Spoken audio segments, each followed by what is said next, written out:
मेरा देवर मशीन ठीक करता था। मेरे भी मशीन में कपड़े फंस जाते थे। देवर को बोला तो वो कहने लगा, भाभी आपकी तो मशीन में जंग लग चुका है, सही करनी पड़ेगी। मैं पढ़ी लिखी नहीं थी। देवर को बोला जो करना है करो। मैं थोड़ी देर बाद देवर कमरे में आकर बोला, चलो भाभी, मेरे तो होश ही उड़ गए। मेरा नाम रूपा है। मैं शादीशुदा थी। मेरे घर के हालात अच्छे नहीं थे। मजबूर होकर मैं औरतों के कपड़े सिलाई करने का फैसला कर ली। अपने ही दहेज की पुरानी सिलाई मशीन निकालकर साफ की और मोहल्ले में ऐलान करवाया, जिनको भी कपड़े सिलवाने हैं वह मुझसे बात करे। थोड़े ही दिन में मेरे पास अच्छे खासे ऑर्डर आने लगे थे और मैं अपने मोहल्ले की औरतों को कपड़े सीने लगी थी। क्योंकि मैं ज़्यादा पढ़ी लिखी नहीं थी, इसलिए मुझे कोई और काम नहीं मिल रहा था।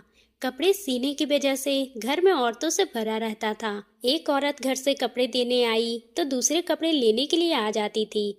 मेरे बच्चे नहीं थे, इसलिए घर में रौनक सी लगी रहती थी।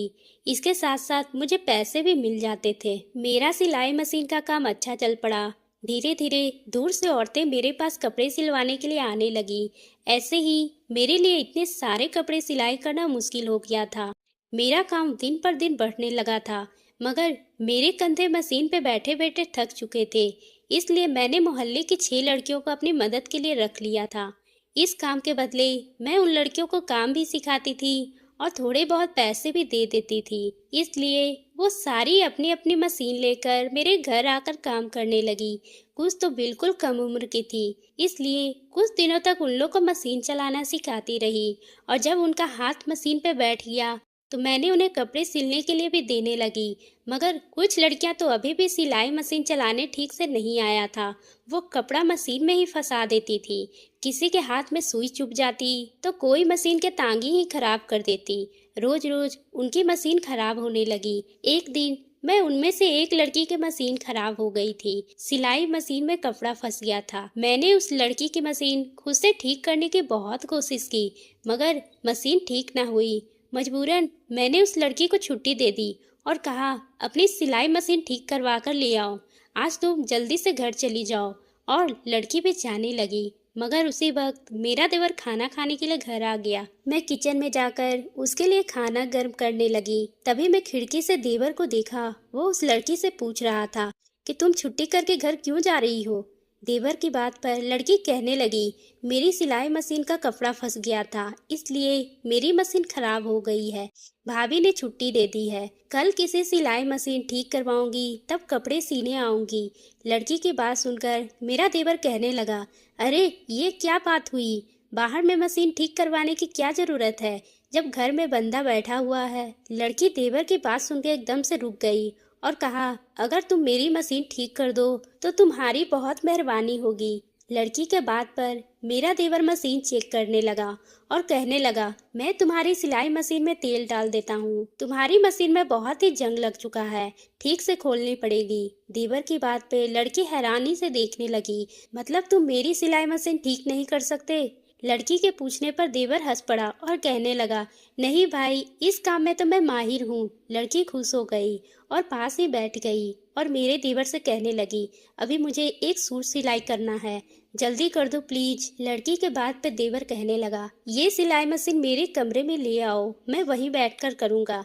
ये सुनकर लड़की घबरा गई तो देवर बोला, अरे मेरे सारे औजार कमरे में है, इसलिए मशीन अंदर ही ठीक करूँगा। लड़की मशीन लेकर मेरे देवर के कमरे में चली गई। मैंने खाना गर्म कर दिया तो बाहर चारपाई पर रख दी, मगर देवर और लड़की कमरे से बाहर ना निकले। काफी वक्त हो चुका था, इसलिए मैं फिक्रमंद होने लगी। कुछ ही देर तक मैं सब्र की, क्योंकि मैं देवर पे शक करना नहीं चाहती थी, क्योंकि अंदर जाती तो देवर जरूर मुझसे उलझ पड़ता। मगर काफी देर गुजर गई थी। आखिर तक हार कर मैं देवर के कमरे की तरफ जाने ही वाली थी। तभी वह लड़की मशीन लेकर बाहर निकली और कहा, भाभी मशीन ठीक हो गई है। ये सुनकर मुझे बहुत खुशी हुई थी और मैं अपने काम पे लग गई। थोड़ी ही देर बाद देवर कमरे से निकला और चारपाई पे बैठकर खाना खाने लगा। तभी हमारे पड़ोस में शादी थी। उन्होंने अपने सारे कपड़े मुझे सिलाई करने के लिए दिए थे। दिन थोड़े ही रह गए थे, इसलिए मुझे टेंशन हो रही थी। मगर देवर ने तो उस लड़की की मशीन झटपट ठीक करके मेरा काम आसान कर दिया था। देवर खाना खाने के बाद उठा तो कहने लगा, आइंदा किसी की भी मशीन खराब हो तो मैं हाजिर हूँ। मैं हंसने लगी। इसी काम से मुझे बहुत पैसे मिलने लगे थे, इसलिए आजकल मैं बहुत ही खुश थी। मेरी शादी को 4 साल हो चुके थे। घर के हालात अच्छे नहीं थे, इसलिए पति शादी के फौरन बाद पैसे कमाने बाहर के देश चले गए थे। वो हमेशा 6 महीने या साल भर की छुट्टी पर ही घर आते थे। एक हफ्ता घर पे रहने के बाद वापस विदेश चला जाता। मेरे पति के जाने के बाद घर में सास ससुर और एक देवर ही था। सास ससुर के ज्यादा उम्र होने से दिन भर अपने कमरे में ही पड़े रहते थे। देवर भी बहुत ही अच्छा था।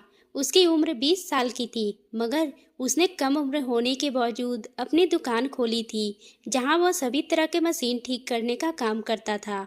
मैं उसे कहती थी कि वह अभी कम उम्र के है, दुकान को छोड़कर पढ़ाई कर ले, मगर वो कहता था, भाभी घर भी तो चलाना है, आखिर कब तक सारे बोझ अपने भाई पे डाले रखूं। घर भी तो किराए का है, माँ बाप भी बीमार रहते हैं, इसलिए मुझे काम करना पड़ेगा। मैं यूं तो मेरा देवर सारा दिन दुकान पे ही रहता था, मगर बीच बीच पे घर भी आ जाता था। देवर घर आता तो कहीं काम कर देता था।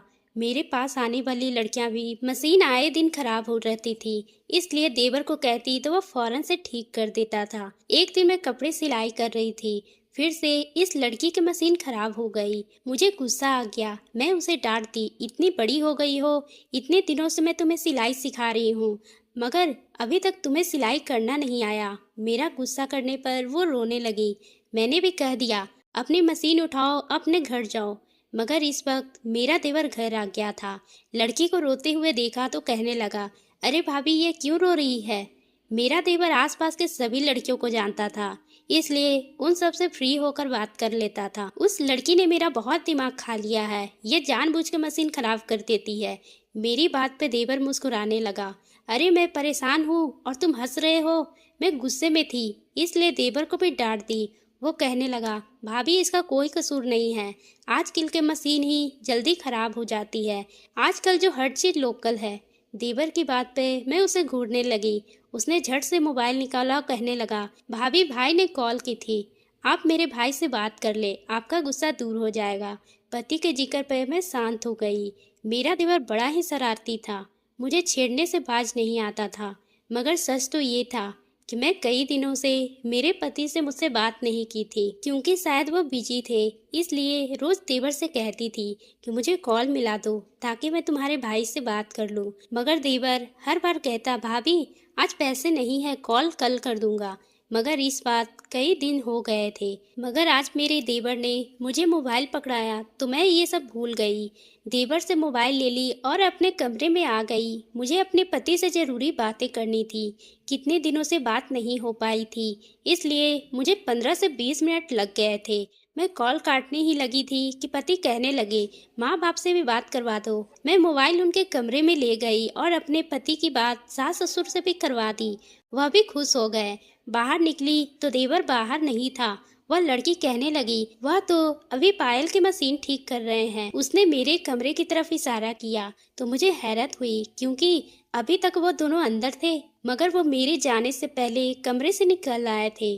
तभी मुझे ख्याल आया कि मैं अभी तक अपने देवर के लिए खाना गर्म नहीं की थी। मैंने अपने माथे पर हाथ मारा। पति से बात करने के चक्कर में मैं अपने देवर को खाना देना ही भूल गई थी। देवर बाहर निकला तो मैंने उससे कहा कि तुम बैठो, मैं अभी तुम्हारे लिए खाना गर्म करके लाती हूँ। मगर देवर कहने लगा, नहीं भाभी मेरा पेट भर चुका है, आज खाना नहीं खाऊंगा। देवर मुस्कुराते हुए बाहर चला गया, जबकि मैं नहीं समझी और मशीन पे आकर बैठ गई। पता नहीं उसने कहाँ से पेट भर लिया था। मैं बैठी सोचने लगी, तभी मेरी नज़र उन लड़कियों पे पड़ी जो कि पायल के साथ धीरे धीरे बातें कर रही थी। पायल खुश होकर उन्हें कुछ बता रही थी और उसका चेहरा भी लाल था। ये देखकर मुझे गुस्सा आ गया। मैंने कहा, पायल तुम्हारी मशीन ठीक हो गई? मेरे पूछने पर पायल ने जल्दी से हाँ में सर हिला दी। तो मैंने कहा, फिर जल्दी से अपना काम करो। फिर मेरी बात पे सभी लड़कियां काम करने में लग गई। जब मैं सिलाई की काम करने बैठी तो मैं अपने पति के बारे में सोचने लगी। मैं उसे कई महीने से कह रही थी कि वह घर आ जाए। मेरा कितना दिल कर रहा था कि मैं उसे घर में देखूं, मगर पति कहता था, अगर मैं घर आ गया तो बहुत पैसे खर्च हो जाएंगे, अभी मुझे पैसे बचाने थे। मैं जानती थी कि मेरे पति बहुत अच्छे थे। वह एक एक रुपये बचा रहे थे ताकि हमारी जिंदगी अच्छी हो जाए, मगर पति की दूरी मुझे अब बर्दाश्त नहीं होती थी। मैं जानती थी यही मेरे पास रहे, इसलिए मैं चुप सी थी। सिलाई करने के बाद दिल बहला लेती थी। सिलाई की वजह से घर का खर्चा भी कम हो गया था। मैं जितने पैसे कमाती थी सास ससुर के हाथ में रख देती। वह भी बहुत खुश हो जाते और मेरे भी अच्छा टाइम पास हो जाता था। मगर मैं देख रही थी कि सिलाई करने वाली लड़कियों की सिलाई मशीन ज़्यादा ही खराब होने लगी थी। उन्हें बहुत बार समझाया था कि वह मशीन को ठीक तरीके से चलाए, मगर हर दिन किसी न किसी लड़की की मशीन खराब हो जाती। मैं सोच रही थी कि मशीन ठीक करना खुद ही सीख लूं, मगर पढ़ी लिखी नहीं थी, इसलिए कोई भी काम नहीं जल्दी सीख पाती थी। तभी जिसने शादी के कपड़े हमें सिलने के लिए दिए थे वह औरत आ गई और मुझसे पूछने लगी, हमारे कपड़े सिल तो रहे हैं? मैं उससे कहने लगी, मेरे पास बहुत सारी लड़कियां हैं, मैं तुम्हें वक्त पर सारे कपड़े पूरे करके दूंगी। मोहल्ले की वो औरत मुझे दुआएं देने लगी और फिर और कपड़े मुझे दे दिए। उस औरत के जाने के बाद मैंने सारी लड़कियों से कहा, हमारे पास वक्त बहुत कम है और काम ज़्यादा है, इसलिए तुम सब अपनी मशीन को ठीक करो। अगर किसी ने काम के दौरान कहा कि इसकी मशीन खराब हो गई है तो मैं उसे काम से निकाल दूंगी। मेरी बात से जवाब से एक लड़की कहने लगी, आपका देवर आएगा तो हम सब अपनी मशीन ठीक करवा देंगे। उस लड़की के चेहरे पे दबी दबी मुस्कुराहट थी जिसे मैं नहीं समझ सकी, और मैं उस वक्त कपड़े को चेक कर रही थी, इसलिए उन लोगों के बातों पर ध्यान नहीं दिया और कहा दिया, हाँ मेरी तरफ से इजाज़त है, जल्दी जल्दी अपनी मशीन ठीक करवा लो। ये सुनकर ना जाने क्यों लड़कियां खुश हो गई। दोपहर के वक्त देवर आया तो सब उसके पीछे पड़ गई। वह कहने लगा, मैं सबका ठेका नहीं ले रखा है, जाए किसी और से अपनी मशीन ठीक करवा लो, वैसे भी तुम सब मुझसे फ्री में अपना काम करवाती हो। देवर की बात पे मैं मुस्कुराने लगी, जबकि सारी लड़कियों के मुंह लटक गए थे। तभी एक लड़की बोली, हम सब तुम्हें बदले में क्या दे सकते हैं? तो देवर कहने लगा, कुछ न कुछ तो देना ही पड़ेगा। तभी एक लड़की कहने लगी, जब तुम्हारी शादी होगी हम तुम्हारी दुल्हन का सूट सी देंगे। उस लड़की के बात पर मेरा देवर हंस पड़ा और कहा, तुम सब बहुत चालाक हो, मैं रोज तुम में से किसी न किसी की मशीन ठीक कर देता हूँ, अगर तुम बदले में सिर्फ मेरी बीवी का सूट ही सिलोगी। यह सुनकर मैं हंसती हुई मेरा देवर कहने लगा, तुम सबको अभी इतनी अच्छी सिलाई नहीं करने आती है, इसलिए मुझे माफ़ करो, मेरी भाभी मेरी दुल्हन के लिए कपड़े सिलाई कर देगी। वह यह कहकर मेरी तरफ देखने लगा। मैं हंसती हुई लड़कियों से कहा, अभी मेरा देवर बहुत छोटा है। एक लड़की ने गौर से मेरी तरफ देखा और कहने लगी, आपका देवर इतना लंबा हो गया है। देवर मेरी तरफ देखने लगा।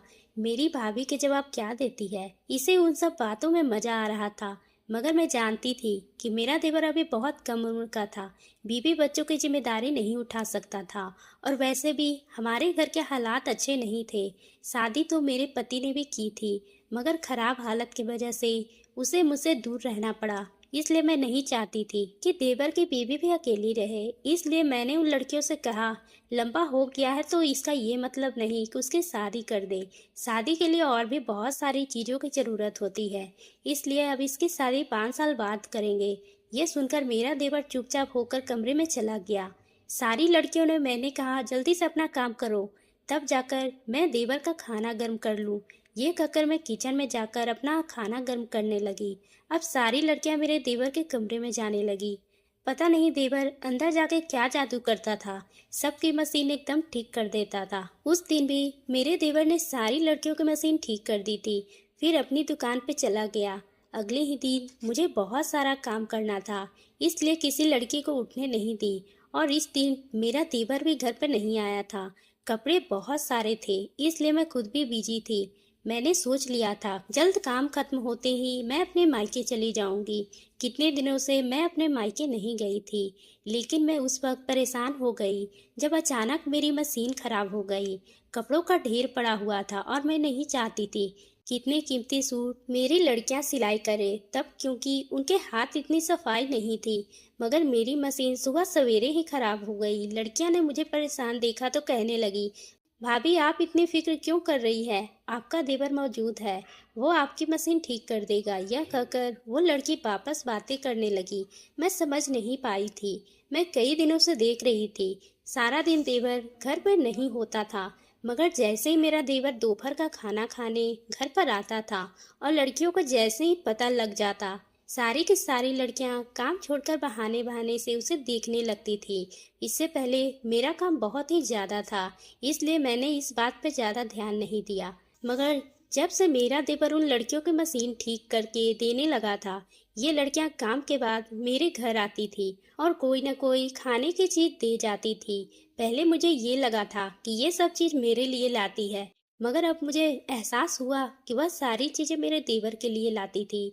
इसलिए मैंने उन लड़कियों को डांट दिया और कहा, मेरी मशीन खराब है, मगर तुम लोगों ने ये काम करना क्यों बंद कर दिया। मेरी बात सुनकर सभी लड़कियां अपने अपने काम पे लग गई, जबकि मैं अपने देवर के घर आने का इंतजार करने लगी। मगर उसके दोपहर को ही घर आना था, तब तक मुझे सब्र करके उसका इंतजार करना था।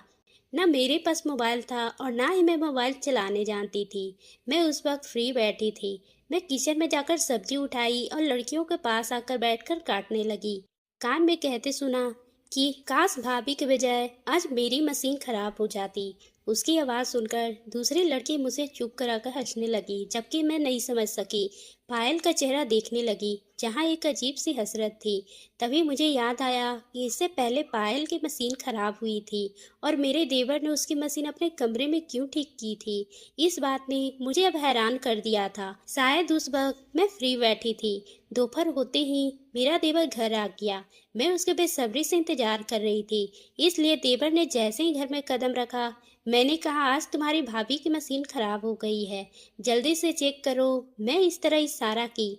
मेरी मशीन रखी हुई थी। देवर ने एक तरफ देखा और फिर मेरी मशीन की तरफ बढ़ गया।